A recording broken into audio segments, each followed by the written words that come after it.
নমস্কার বন্ধুরা, আজ আমি করব এঁচোড় দিয়ে আর খাসির চর্বি দিয়ে।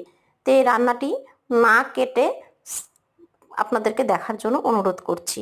তো প্রথমে দেখুন, আমি কাঁঠালটাকে ভালো করে কেটে ধুয়ে পরিষ্কার করে নিচ্ছি। এদিকে চর্বিটাকেও একটু ধুয়ে নর্মাল জলে ধুয়ে গরম জল করে একটু ভিজিয়ে রেখেছি। এখানে সমস্ত মশলা করে নিচ্ছে, আদা, জিরে, ধনে, শুকনো লঙ্কা, কাঁচা লঙ্কা, পেঁয়াজ, রসুন সবগুলো একসঙ্গে পেস্ট করে নেব।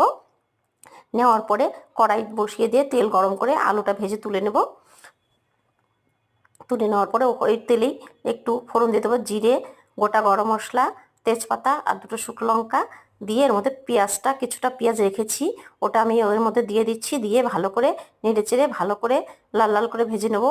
নিয়ে টমেটো, একটা বড় সাইজের টমেটো কেটে নিয়েছিলাম ওটাও দিয়ে দেবো। দিয়ে নিয়ে ভালো করে ভেজে মশলাগুলো করে রেখেছি যে এগুলো সবগুলো দিয়ে এতে পরিমাণ মতো নুন, হলুদ একসঙ্গে দিয়ে আর এই বাটিটা ধুয়ে একটু জল দিয়ে ভালো করে কষিয়ে নেবো বেশ কিছুক্ষণ।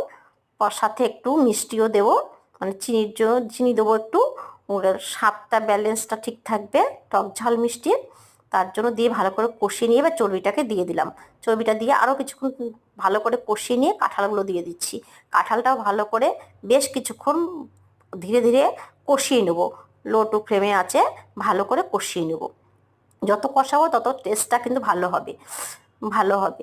তে এই পরে চেক করে নেওয়ার পরে তারপরে আমি কষিয়ে নেওয়ার পরে একটু গরম জল করে রেখেছি, গরম জলটা এর মধ্যে দিয়ে দিচ্ছি। মাখো মাখো টাইপের হবে, গরম জলটা দিয়ে দিলাম।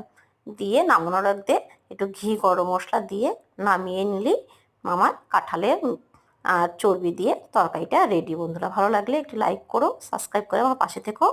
ধন্যবাদ।